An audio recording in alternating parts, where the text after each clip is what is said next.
Hey guys, this video will show off the build that I've used to complete the Blood and Wine expansion on Deathmarch difficulty. Let's get right into it, starting with the equipment.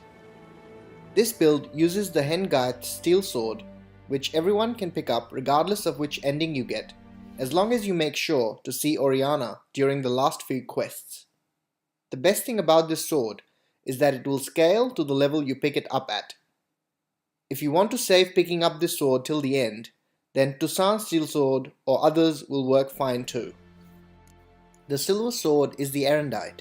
This is hands down the best silver sword in the game. It doesn't matter what level you pick it up at, as everyone will eventually have the same stats because the sword levels up with you. After charging this sword 10 times, all hits from the sword will be critical hits, along with 100% more damage. Both of these swords are embedded with the Severance enchantment, which increases the range of Whirl and Rend. Very useful. Armor used is the Manticore armor for its 25% critical hit damage and 10 max toxicity. The gloves used are the Nilfgaardian gloves for their 50% critical hit damage. The boots used are the Manticore boots for their 25% critical hit damage and 5 max toxicity. And finally, the pants used are the New Moon pants for the 20% critical hit damage and 4% critical hit chance. The armor is embedded with Balance enchantment, which turns all of these equipment into medium weight, and this helps us get more stamina regen and sign intensity. The rest of the gear is embedded with Ard and Igni intensity glyphs. You may also use vitality regeneration glyphs if you prefer.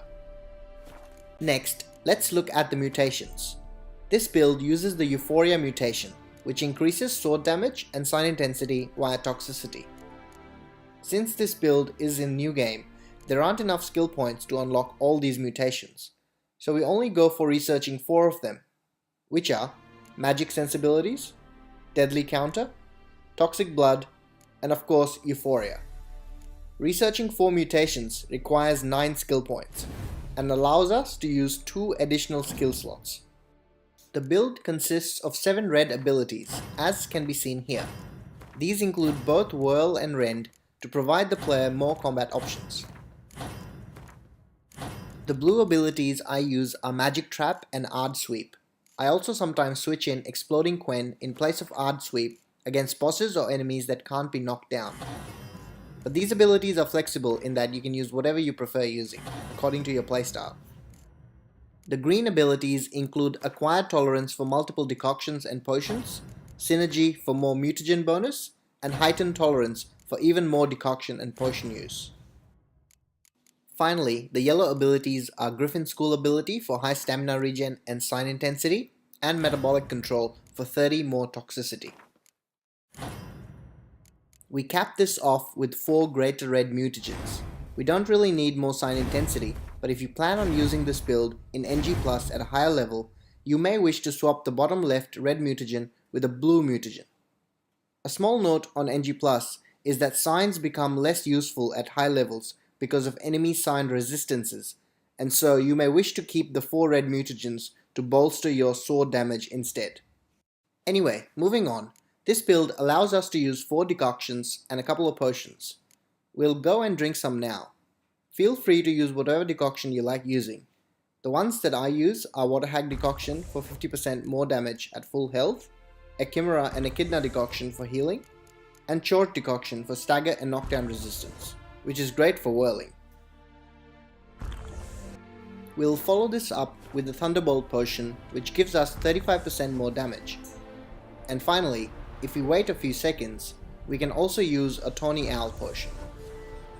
Let's look at the final stats. As you can see, we have nearly 10,000 strong attack critical hit damage on the silver and nearly 8,000 on the steel. Our vitality is low, but the option to use Tissue Transmutation ability is always there if you need it. We have about 320 toxicity for 4 decoctions and a couple of potions. We have 300% sign intensity to ensure everything can be knocked down or burned. And we have an insanely fast stamina regen of 43. Alright, that's enough of the stats. Let's put this build to test. To start off, let's pay a visit to these Toussaint soldiers, which are usually about 15 odd levels higher than Geralt.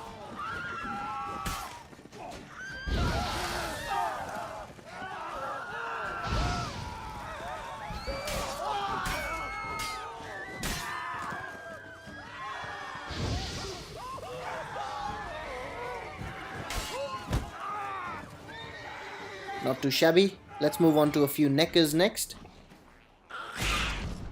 All of these fodder enemies like neckers, drowners, foglets, humans, etc. can be easily dealt with by knocking them down and instantly killing them. Other options like whirling through them are also great. Let's take on some arch spores next. The golden Oriole potion works great against them because their spit attack will actually heal you, so you don't have to stress about dodging those attacks.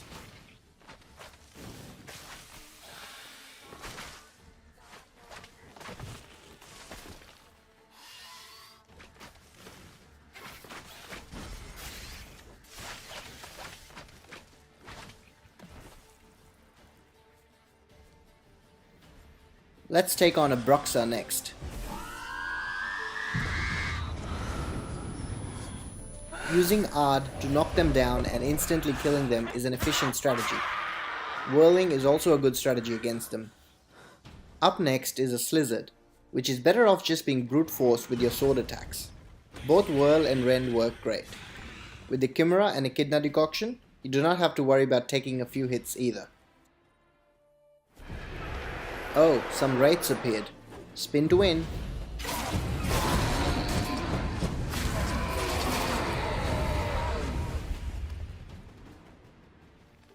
Giant centipedes can be easily dealt with by using the Erden sign, which will trap them and make them easy to hit.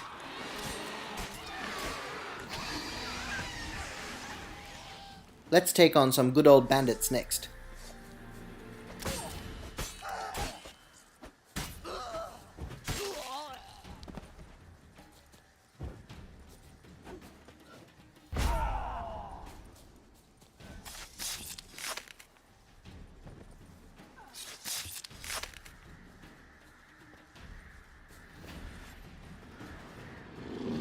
Next is an Earth Elemental.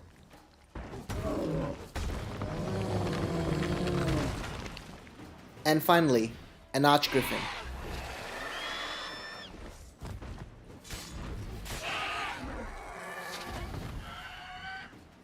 And that's the lot. This build gives you all the tools you may require. It shouldn't have trouble against any enemy in any situation. You can knock down and burn enemies, have fast stamina regen, and very respectable DPS. It's the best of everything. Anyway, that's the end of this video. Let me know if you have any questions or suggestions to improve this build. Thanks for watching, and good luck on the path.